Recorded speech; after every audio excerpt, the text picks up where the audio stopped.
For 10 years, they fed a little girl poison. Not the kind of poison that kills you in an instant, but the kind that steals the world away, drop by agonizing drop. They told her it was medicine. They told her billionaire father it was her only hope. But it was a lie. A lie so dark it kept an heiress locked in a silent black prison, all for a secret she was never meant to discover. For a decade, everyone who walked the marble halls of the Sterling estate believed the story.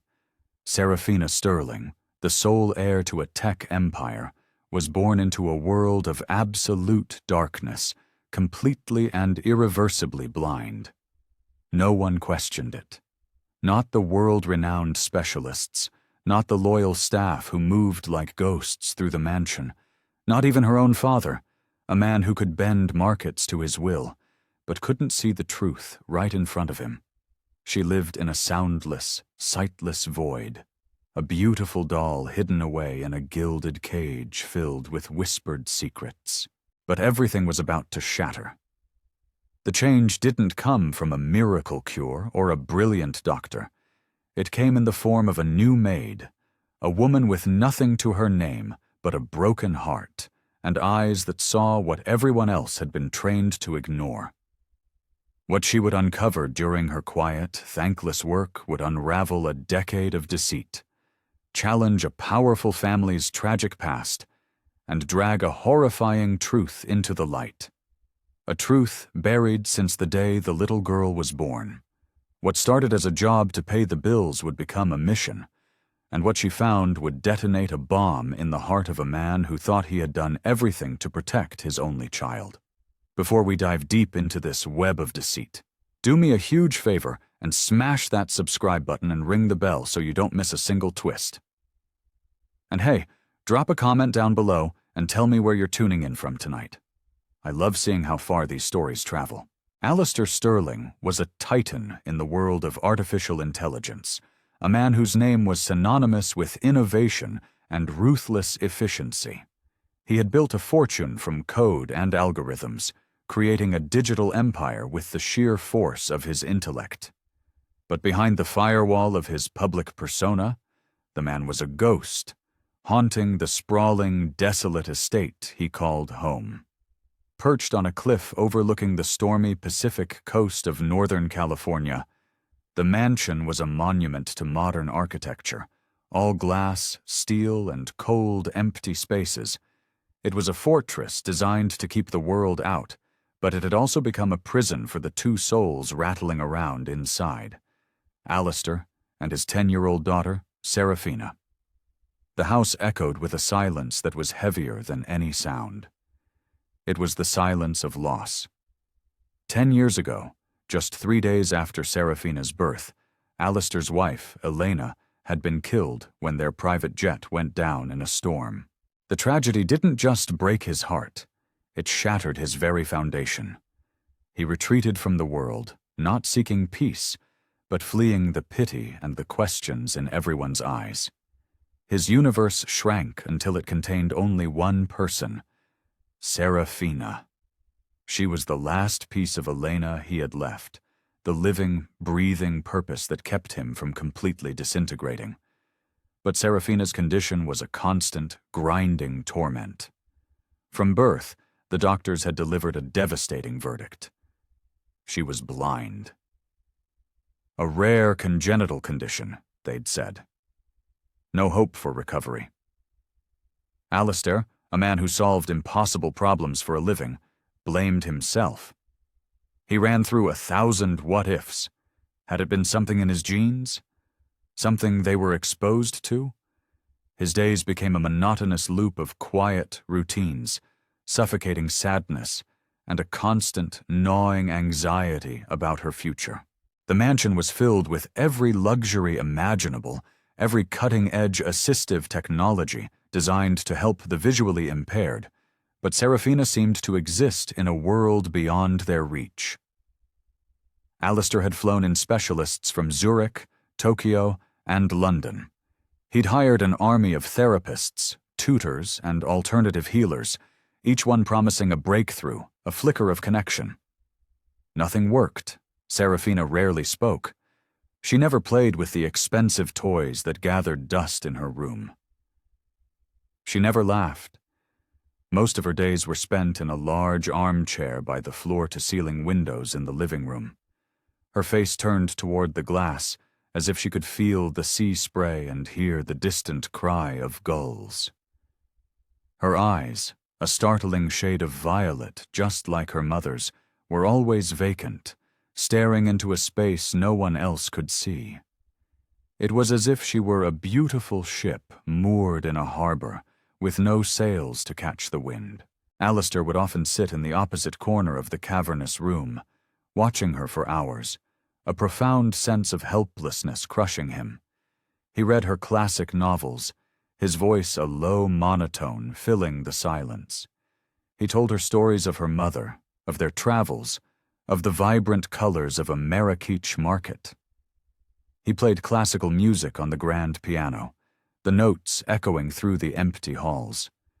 Her reactions were maddeningly subtle, a slight tilt of the head, a faint furrowing of her brow. These tiny gestures were the scraps he clung to, desperate to believe they were signs of a mind at work, a soul listening. He constantly wondered if she even knew who he was, if his presence registered as anything more than a familiar sound, a familiar scent. At 45, Alistair looked a decade older. Grief had carved deep lines into his face. His once dark hair was shot through with silver, and his eyes, the same sharp gray as a stormy sea, were perpetually tired. His movements were slow, deliberate, like a man carrying an invisible, crushing weight. He had severed ties with friends, delegated the majority of his company's operations, and canceled all public appearances. He couldn't bear to be away from Serafina for more than a few hours. His routine was rigid, a defense against the chaos of his emotions. He would dress Serafina himself, carefully selecting soft fabrics he thought she might like. He'd prepare her breakfast, describing the tastes and textures of the food. He'd guide her by the hand on slow walks through the manicured gardens, describing the scent of the salt on the wind and the feel of a rose petal. There were moments, late at night, when the dam of his control would break. Fits of rage would wash over him, rage at fate, at the doctors, at God, at himself. He would often stand over Serafina's bed while she slept and whisper apologies into the darkness, as if she could hear the crushing guilt in his heart. For all his billions, for all his genius, he couldn't fix the one thing that mattered. He couldn't heal his daughter's silent pain. The staff at the Sterling estate was a small, discreet team who had been with the family for years. They tiptoed around the house, speaking in hushed tones, respecting Alistair's self-imposed isolation. They had watched Serafina grow from a silent baby into a silent girl, and they spoke of her with a sad reverence. They'd share little observations among themselves, the way she would sometimes hum a soft, aimless tune at night, or how she always reached for the same worn-out stuffed rabbit before sleeping. But to Alistair, these were just flickers in an endless night. He craved more. He wanted a sign, a word, a smile that showed she was truly there, inside her own mind. Sometimes he'd sit beside her for an entire afternoon, just talking, telling her about a new AI breakthrough, about memories of Elena, about the ships he could see on the horizon. He hoped one word, one phrase, would be the key to unlock her. But Serafina remained a beautiful, inscrutable mystery, occasionally nodding or turning her head, leaving him to wonder what it all meant. The mansion itself had become a mausoleum. It was built for a family, for laughter and life, but it held only two lonely people. Every room was a shrine to a hope that had died. The nursery remained untouched, exactly as Elena had designed it. Walls painted with soft clouds and whimsical animals, a rocking chair still waiting by the crib. Alistair hadn't moved a single object since the crash. Sometimes he would just stand in the doorway, drowning in memories he couldn't let go of. Serafina had never shown any interest in the room. She didn't explore, didn't ask questions. Alistair had resigned himself to this strange, muted existence. But somewhere, buried deep beneath the layers of grief and despair, a tiny ember of hope still glowed. He read every new medical study on childhood neurology. He secretly consulted with new doctors. He tried every new therapy he could find. Each attempt was just another closed door. Yet he refused to bolt it shut. And so, the days bled into one another, slow, heavy, and silent. Alistair remained a devoted warden to his silent daughter, a man who rarely slept and never found peace. He guided her hand at the dinner table, held her as they walked the windy cliffs, and whispered bedtime stories with a voice thick with a love that was almost indistinguishable from pain. And Serafina remained quiet, her face a placid mask, her violet eyes always gazing at nothing. But every now and then, she would lean her head against his chest for a few fleeting seconds. And those moments were the only thing that gave him the strength to face another dawn. In that lonely palace of glass and shadows, Alistair Sterling lived for the silent girl who never asked for anything. His daughter, who sat by the window with the same empty gaze. Clara Maeve was 30 years old, and she was adrift in the wreckage of her life. Just 6 months earlier, she had lost her newborn daughter, Lily, to a sudden, inexplicable illness. The days that followed were a blur of sterile hospital rooms, hollow condolences, and a silence in her small apartment that was louder than any scream. Clara lived on the frayed edges of town, in a place where dreams went to die. She had no partner, no family to lean on, and was working 2 dead-end jobs just to keep her head above water. She saw the advertisement for a housekeeping position at the Sterling estate in a crumpled newspaper while waiting for a bus in the rain. She applied without a second thought. Part of her was desperate for the money, but a bigger part was desperate to be anywhere else, far from the 4 walls of her apartment that held the ghost of a lullaby. The estate was imposing, hidden behind massive iron gates and a long, winding driveway that snaked through a forest of cypress trees. When Clara arrived for the interview, she felt a knot of anxiety tighten in her stomach, but she pushed it down. She wasn't dressed to impress, just in clean, simple clothes. Alistair Sterling opened the colossal front door himself, which caught her off guard.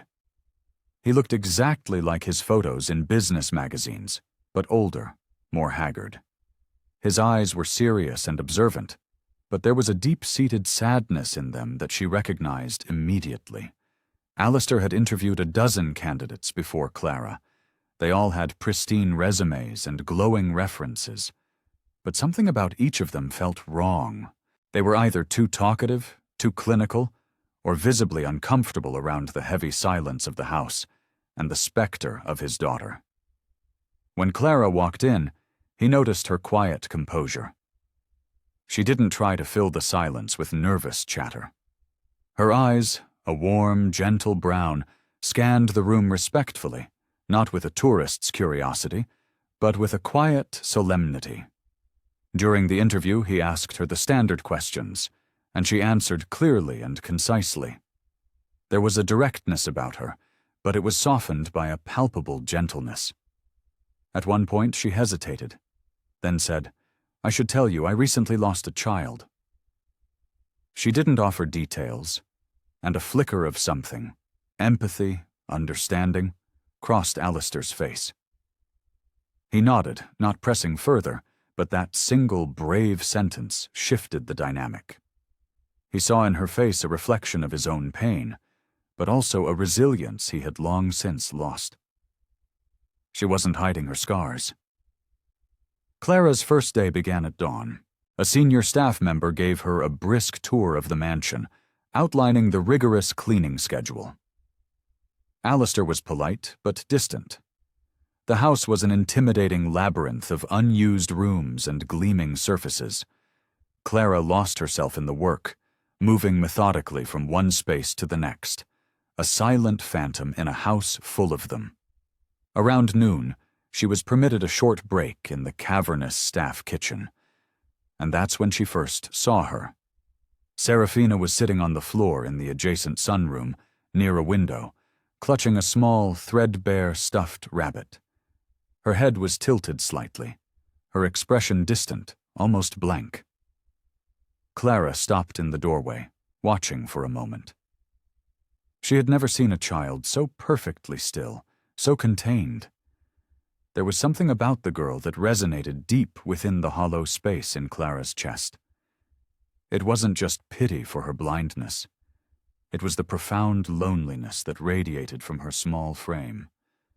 Clara didn't say a word. She just sat down quietly on a stool across the room and ate her sandwich.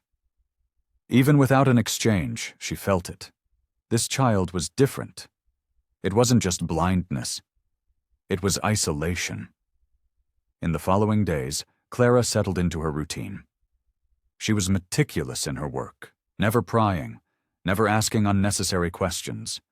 She cleaned, she organized, she followed her instructions to the letter. But all the while, she was observing. She started to notice tiny details about Serafina that the others seemed to miss. The girl rarely reacted to voices or loud noises, but she would sometimes pause, her head turning almost imperceptibly, when Clara entered a room with her soft-soled shoes. Once, while dusting a high shelf, Clara dropped a feather duster. The soft whoosh and gentle thump on the carpet made Serafina flinch, a tiny, almost invisible tremor. Clara whispered an apology, even though she knew the girl couldn't see her. Over time, Clara realized that Serafina responded most to calm, steady rhythms and soft sounds. She also saw how the other staff members kept a respectful, almost fearful distance from the child, careful not to disturb her fragile peace. Clara, however, felt an inexplicable pull toward the girl. She didn't see a broken thing to be fixed. She saw a child who needed more than just care. She needed a connection, and Clara, still crushed by the weight of her own loss, felt the first stirrings of a new purpose taking root in her heart. One afternoon, while Clara was folding fresh linens in the upstairs hallway near Serafina's room, she heard it. A small, faint sound, a quiet, melodic hum. Curious, she stopped and listened intently. It was Serafina. She was sitting on the floor just inside her doorway, humming a tune that seemed to have no beginning or end. Clara didn't interrupt. She simply sat on the floor nearby, continuing her task. After several minutes, the humming stopped. Then, Serafina slowly began to crawl out into the hallway, her small hands sweeping the air in front of her, searching for the wall. Without thinking, Clara stood up and silently offered her hand. Serafina's searching hand froze mid-air, hovering near Clara's. Then, with a delicate, cautious movement, she touched her fingertips to Clara's. The contact was brief, electric. Clara didn't speak, didn't breathe. In that silent touch, a message was passed. It felt like trust, or at the very least, a flicker of curiosity. From that day on, Clara made a point of working near Serafina more often, not to intrude, but simply to be a quiet, steady presence. Alistair noticed. Though Clara never said a word about it, he saw a subtle shift in his daughter. She no longer spent all her time cemented to the chair by the window. Sometimes she would sit in the hallway or near the kitchen, in the same general area where Clara was working. One evening, Alistair stopped Clara as she was leaving. "How are things going?" he asked, his voice low. She answered honestly. "She reminds me of someone I lost," Clara said, her voice soft. "But I don't want to replace anyone. I just want to help." Alistair didn't reply immediately. He studied her face for a long moment, then gave a slow, deliberate nod. He was not a man who trusted easily, But he saw no guile in Clara. There was no pity in her actions, only quiet attention and a genuine, unvarnished care. That night, after Clara had retired to her small room, Alistair stood outside Serafina's door. He watched his daughter sleep, and for the first time in a long time, he noticed her breathing seemed deeper, calmer. Clara's arrival hadn't magically fixed anything, but a stone had been dropped into the still, stagnant pool of their lives, and the ripples were just beginning to spread. Clara was quietly dusting the bookshelves in Serafina's room, moving with the practiced grace of someone trying to be invisible. She always made a point not to disturb the girl, especially when Serafina was in her usual corner, clutching the same worn-out stuffed rabbit. Clara had learned that the girl seemed to prefer the predictable hum of the house to any direct interaction. But on this particular day, as she reached to wipe down a low wooden chest, she froze. She heard a soft sound, a murmur, almost too faint to be real. At first, she dismissed it as the wind. She turned slightly to look at Serafina. The little girl was rocking gently, hugging the rabbit tightly to her chest, her lips moving. She was whispering something. Clara leaned in, just a fraction, straining to listen. Serafina's voice was a slow, fragile thread of sound, but it was there. She wasn't just making noises. She was forming words, though they were too jumbled to understand. Clara held her breath, not wanting to break the spell. Her gaze fixed on Serafina's face, and something in the girl's expression sent a jolt through her. It was emotion. Subtle, but undeniable. This was not the blank, disconnected child everyone described. There was a whole world churning just beneath that placid surface. Clara slowly backed away and sank into a small armchair near the dresser. From this vantage point, she could observe without being intrusive. As Serafina continued to whisper to her rabbit, Clara noticed something else. Something she'd seen before but hadn't truly processed. The girl's head moved with microscopic precision in response to every sound. The creak of a floorboard upstairs, the rustle of a curtain in the breeze, the distant whine of the gardener's leaf blower. Serafina reacted to it all with the subtle, precise movements of a radar dish. Her hearing was so acutely tuned, it seemed she could map the entire mansion just by listening. Clara watched in fascinated silence, her mind racing. The girl's reactions felt too sharp, too oriented for someone who had only ever known darkness. Slowly, Clara rose and walked across the thick Persian rug. Before she was halfway across the room, Serafina's head had already turned in her direction. The girl didn't speak, but she had tracked the movement perfectly. Clara placed a small wooden block on the floor and nudged it with her toe. Serafina's body shifted again, orienting toward the exact source of the sound. A wild idea began to form in Clara's mind. She began a series of gentle tests. She quietly opened a drawer, then slid it shut. She took a soft step, then a harder one. Each time, Serafina reacted. It was always small, a twitch of an ear, a tilt of her chin, but it was always flawlessly accurate. Clara wondered if it was just her hearing, or if something else was at play. She gathered a few of Serafina's toys. Some made noise, others were purely textural. But one, a simple plastic star, had a button that made it flash with colored lights. She turned it on, aiming it at the wall. Serafina didn't respond. Of course, Clara thought, she's blind. But then, as Clara pulled out her phone to check the time, her thumb accidentally activated the flashlight. The bright beam cut across the room, sweeping in front of Serafina's face for a fraction of a second. In that instant, Clara saw it. A flicker.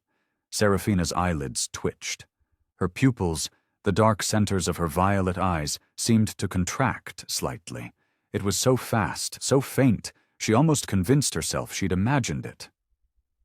Clara's heart hammered against her ribs. She stood frozen, watching, her mind refusing to accept what her eyes had just seen. She switched the flashlight off and waited a full minute, her own breathing seeming deafeningly loud in the quiet room. Then she turned it on again, this time intentionally waving the phone from side to side in a slow arc in front of Serafina's face. The girl's head remained still, but her eyes flickered again, a subtle, jerky movement, as if they were trying to track something they couldn't quite grasp. It wasn't a strong, focused gaze, but it was a reaction, a definite reaction to the light.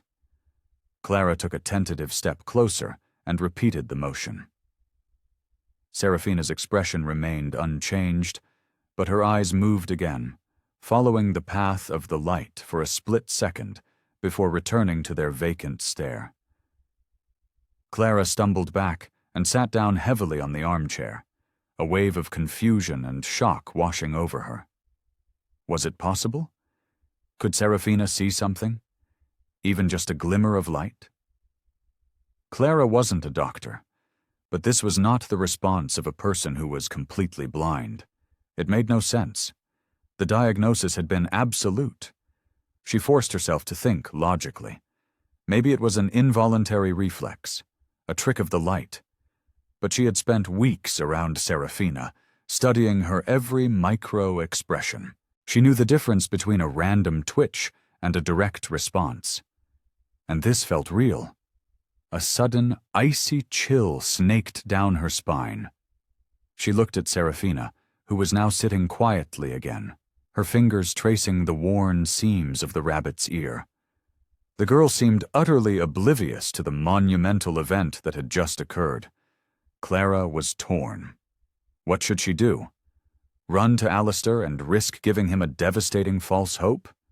Or wait, test again, be absolutely certain? 1,000 possibilities, 1,000 fears swirled in her head. She couldn't ignore what she had seen. It wasn't just a feeling. It was a physical reaction, something that defied a decade of medical certainty. Okay, I have to pause here because my mind is blown. What would you do in Clara's shoes?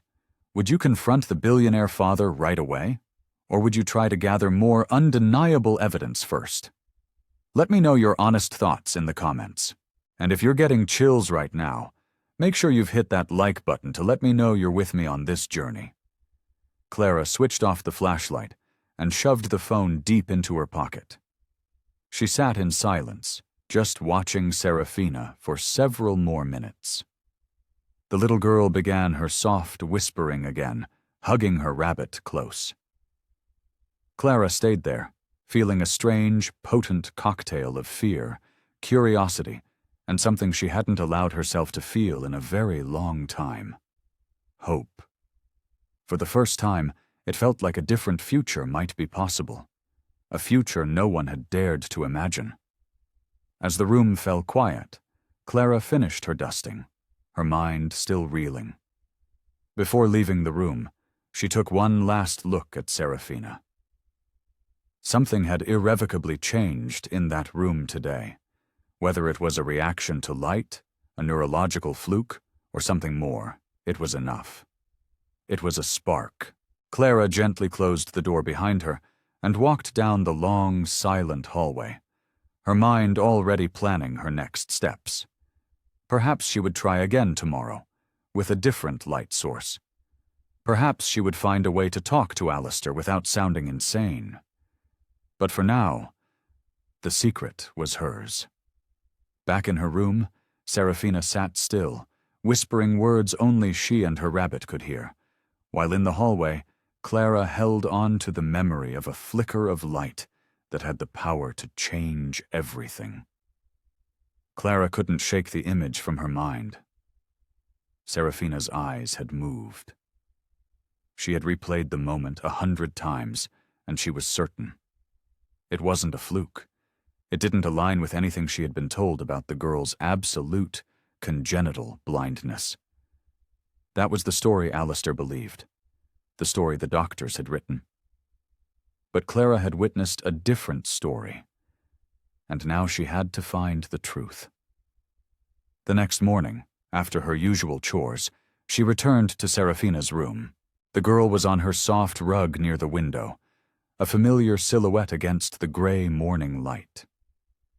Clara moved about the room casually, folding a blanket, tidying shelves, maintaining the rhythm of any other day. Then, without a sound, she slowly pushed open the large casement window a few inches wider than usual. A shaft of brighter sunlight sliced into the room. It wasn't a sound or a touch. It was a change in the ambient light. Serafina, who had been facing away, turned her head slightly in that direction. Not a sharp turn, but a definite, subtle orientation toward the brightness. Clara held her breath. This was another piece of the puzzle. Later that day, Clara devised another small experiment. She found Serafina sitting calmly in the hallway, clutching her rabbit. Clara took out her phone again, turning on the flashlight while pretending to inspect a scuff mark on the baseboard near a cabinet. Then, she slowly moved her hand back and forth between the beam of light and Serafina's face, creating a slow, rhythmic pattern of light and shadow. She did it several times, careful not to make a sound or any sudden movements. For a few seconds, Serafina didn't react. But then, one of her eyes tracked a passing shadow. It was a tiny, reflexive movement. Clara repeated it, slower this time. Again. The girl's gaze shifted, just barely, but it shifted. Clara's heart began to hammer against her ribs. This was no longer a coincidence. There was a demonstrable link between the light and her eyes. It wasn't clear, focused vision, but it wasn't blindness either. That evening, Clara sat in her room and wrote everything down, documenting each test and reaction in a small notebook. The next few days were a quiet frenzy of observation. Clara told no one what she was doing. She didn't want to alarm Alistair or be accused of overstepping her bounds. But the conviction in her gut grew stronger with each passing day. She continued her discrete tests, slow flashes of light, quick movements in Serafina's peripheral field, sudden changes in brightness from a lamp. And Serafina kept reacting. The responses weren't always consistent, but they kept happening. That was enough. One afternoon, while cleaning the vast master bathroom, Clara noticed a small, locked wooden box tucked away on a high shelf in the linen closet, hidden behind a stack of towels. Her curiosity piqued. She found the small key in a dish on the vanity. Inside the box were several small bottles of eye drops. The labels were old and peeling, but she could make out the name of a doctor, Dr. Adrian Croft. Each bottle was dated, going back 10 years. There were no clear instructions, no diagnosis listed on the labels, only a dosage. 2 drops, each eye, daily. They had clearly been a part of Serafina's life for a very long time. Clara examined one of the bottles. It didn't look like a standard saline or allergy drop. The liquid was slightly viscous. There were complex chemical names she didn't recognize. Later, when she was sure no one was around, she looked up the primary active ingredient on her phone. What she found made her stomach clench. The compound was a potent cycloplegic agent, used in ophthalmology to temporarily paralyze the focusing muscles of the eye and dilate the pupils, usually for examinations. In high, prolonged doses, especially in a developing child, medical articles and forums warned it could severely inhibit the eye's natural response to light and could, in some rare cases, mimic the symptoms of blindness. There was no clear medical reason why a child born blind would be on such an aggressive, long-term regimen. A terrible thought began to form in Clara's mind. Could the drops have been suppressing what little vision Serafina had all along? Was this a catastrophic medical error, or something far, far worse? Clara couldn't be sure yet, but she knew one thing. This wasn't normal. She carefully placed the bottles back in the box, locked it, and put it exactly where she had found it. But now her concern had morphed into a terrifying suspicion. That night, sleep offered no escape. Clara lay awake, staring at the ceiling, her mind a whirlwind of questions. She didn't want to make baseless accusations. Maybe there was a legitimate, complex medical reason for the eye drops. But if Serafina could perceive light and shadow, even faintly, then Alistair deserved to know. He was a protective, grieving father who had placed his absolute trust in the medical establishment. Approaching him with a half-formed conspiracy theory could shatter him. Yet, keeping this secret felt like a betrayal of the silent, trusting girl in the next room. Serafina deserved a real chance. Clara felt a profound sense of responsibility for her, a connection that went far beyond her duties as a maid. She decided to continue her observations for a few more days, documenting everything with meticulous detail.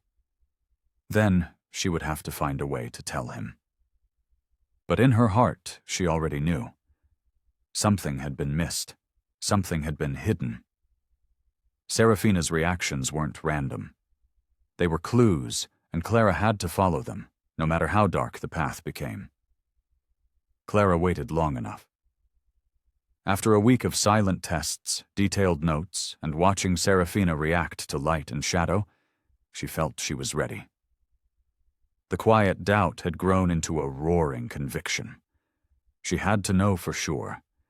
She waited for the perfect moment, late in the evening when the house was still. The other staff had retired, and Alistair was sequestered in his office. Clara found Serafina on the rug in her room, gently rocking her stuffed rabbit. The girl seemed calm, her usual distant expression on her face. Clara knelt across from her, her heart pounding a frantic rhythm against her ribs. She pulled the small flashlight from her pocket. "Serafina," she said, her voice barely a whisper. "I'm going to shine a little light. Can you tell me if you feel anything?" Serafina didn't respond, but she didn't pull away. Slowly, with a trembling hand, Clara raised the flashlight and aimed the beam directly into Serafina's eyes. For a few agonizing seconds, nothing. Serafina's violet eyes remained wide, unblinking, and a wave of despair washed over Clara. Maybe she had been wrong all along. But then it happened. Serafina blinked, a slow, languid blink, as if she were confused. Then she blinked again, faster this time, a clear reaction to the brightness. Clara's breath hitched in her throat. She held the light steady, leaning forward. "Serafina, can you feel that?" she whispered.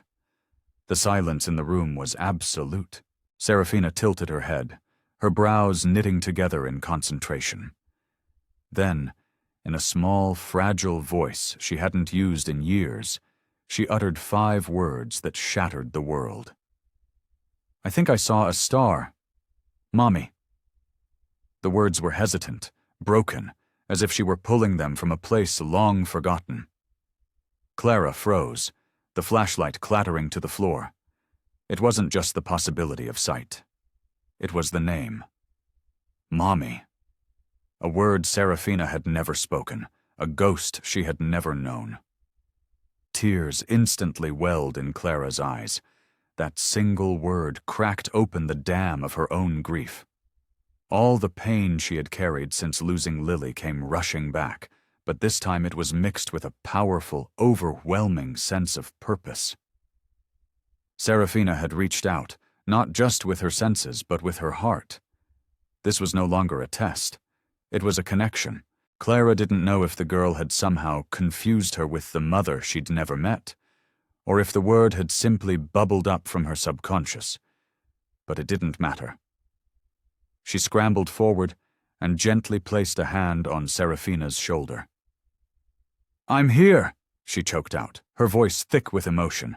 "You're safe." Serafina didn't flinch. She leaned forward slowly, tentatively, until her head rested against Clara's chest. It was a small, simple gesture, but it was everything.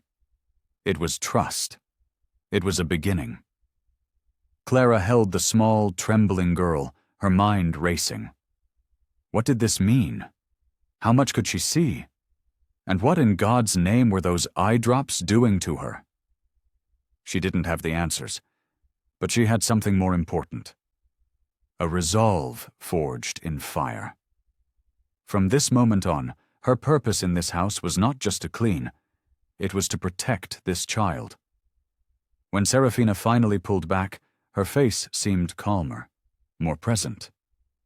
Clara wiped her own tears and managed a watery smile. "You are so brave," she whispered. Serafina said nothing more, but the vacancy in her eyes seemed less profound. Clara knew this discovery would be difficult to explain to Alistair. But she also knew there was no going back. She had come to this house seeking an escape from her grief, and instead she had found a reason to fight. Serafina wasn't just a child with a medical condition, she was a prisoner, and Clara had just found the key. The next evening, Clara was kneeling in Serafina's room again, holding the flashlight. She had to be sure. She aimed the light, and just as before, Serafina blinked and turned her head toward the brightness. But before Clara could react, a voice boomed from the doorway. "What in God's name are you doing?" It was Alistair. He stormed into the room, his face a mask of thunderous rage and disbelief. "What is that in your hand?" he yelled, his voice echoing in the large room. Clara scrambled to her feet, trying to explain, but he snatched the flashlight from her. "Are you performing experiments on my daughter?" he roared, his eyes blazing. But before Clara could utter a word, something impossible happened. Serafina, the girl who never moved with purpose, stood up on shaky legs and ran. She ran straight to Clara, wrapping her small arms around her waist and clinging to her tightly, her body racked with tremors. Alistair was thunderstruck. He stared, speechless. He had never seen his daughter initiate contact, never seen her move with such intention. "Serafina?" he breathed, his anger instantly evaporating, replaced by utter confusion. The girl stayed buried in Clara's side for a moment. Then, with a small, shaking voice, she said the words that changed the world. "I saw the light." Alistair blinked. What did you say?" he stammered. Serafina turned her head toward the sound of his voice, and repeated louder this time. "I saw the light." Clara remained silent, letting the moment hang in the air. Alistair looked from his daughter clinging to the maid, to the flashlight on the floor, his entire world tilting on its axis. A decade of certainty had just been demolished by 4 simple words. Slowly his gaze met Clara's. He didn't understand, but he saw the truth in her eyes. In a low, hoarse voice, he gave his first command in a new reality. "Stop the eye drops, now." The days that followed were a quiet revolution. As per Alistair's order, the daily ritual of the eye drops ceased. The first day, nothing much changed. But by the second, a visible shift had begun. Serafina started turning her head toward the windows more often, not just as a habit, but as if she were drawn to the sunlight. Clara started leaving the curtains open all day, and Serafina would sit for long stretches, her face bathed in the light. Alistair watched from the doorway, a silent, stunned spectator to the miracle unfolding in his own home. Later that week, Clara sat with Serafina with large, high-contrast flashcards, a black circle, a square, a triangle. At first, Serafina showed no reaction, but then, after a long, silent moment, she slowly lifted a hand and pointed a small finger directly at the circle. A quiet gasp escaped Clara's lips. Alistair, who had been watching from across the room, stepped closer, his voice a disbelieving whisper. She saw that. Each day brought a new breakthrough. The progress was painstaking, but it was real. Clara worked with Serafina patiently, using simple visual games. One afternoon, she placed 3 brightly colored toys in front of her. Without a word, she nudged the yellow duck. A slow, wondrous smile spread across Serafina's face for the first time. Then, she pointed right at it. Alistair was nearby, and he simply sank into a chair, his eyes filled with a decade's worth of unshed tears. "She's choosing," he said quietly. That night, Serafina sat by the window and began asking questions. "What color?" she asked, pointing a finger toward a blue blanket. It shocked them both. Clara answered softly, and a dam seemed to break. Serafina began pointing at everything, asking the same simple question. Alistair stood in the doorway, a man witnessing the dawn after a lifetime of night. He was beginning to believe. One morning, Serafina walked toward a sunbeam slanting across the hallway floor. She didn't stumble.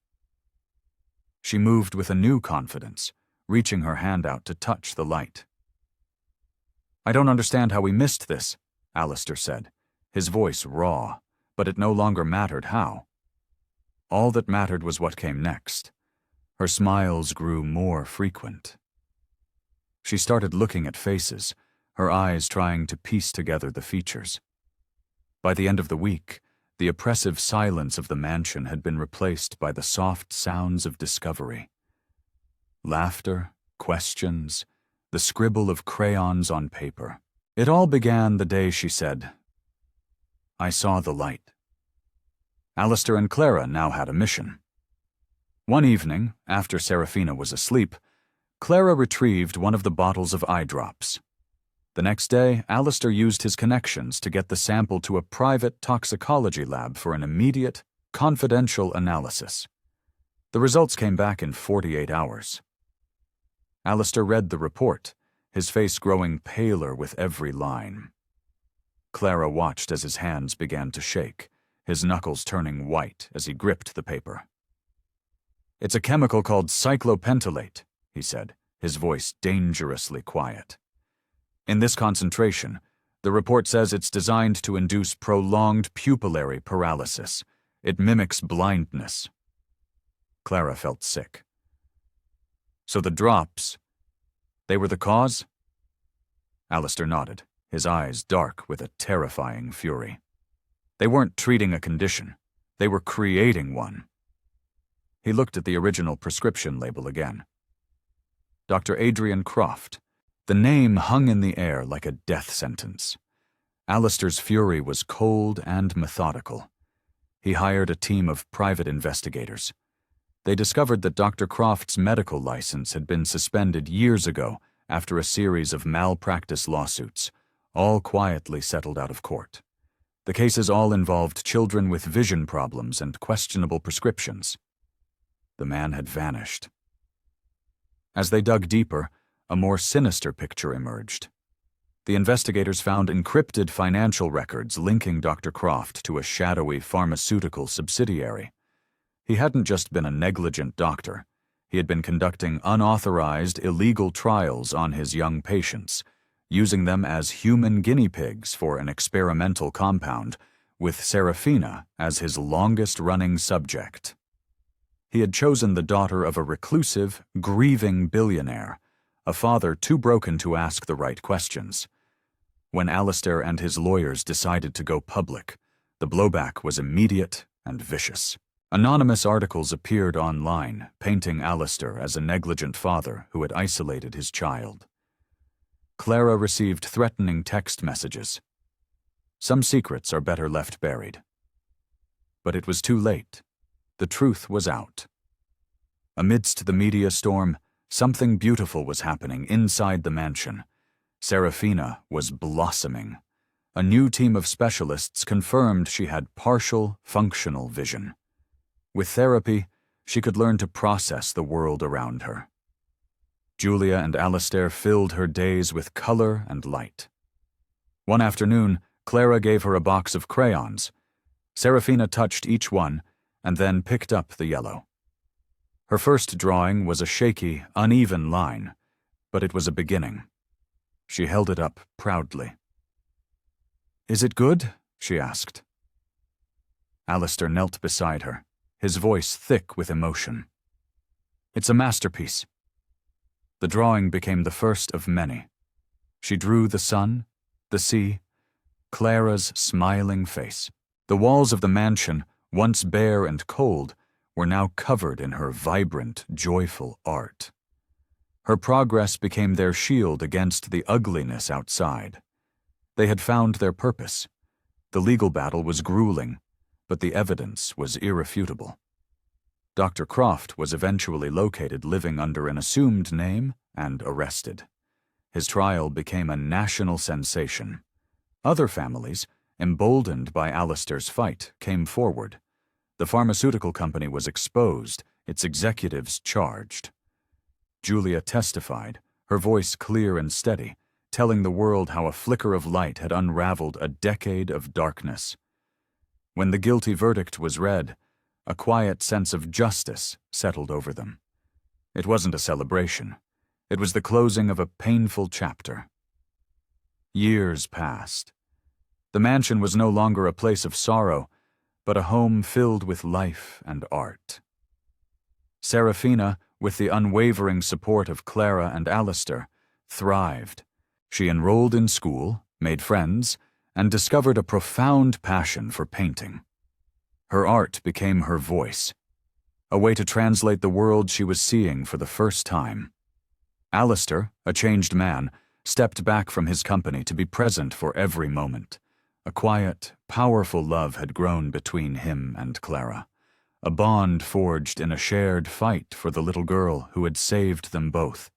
They married in a small ceremony in the garden, with Serafina as the only guest.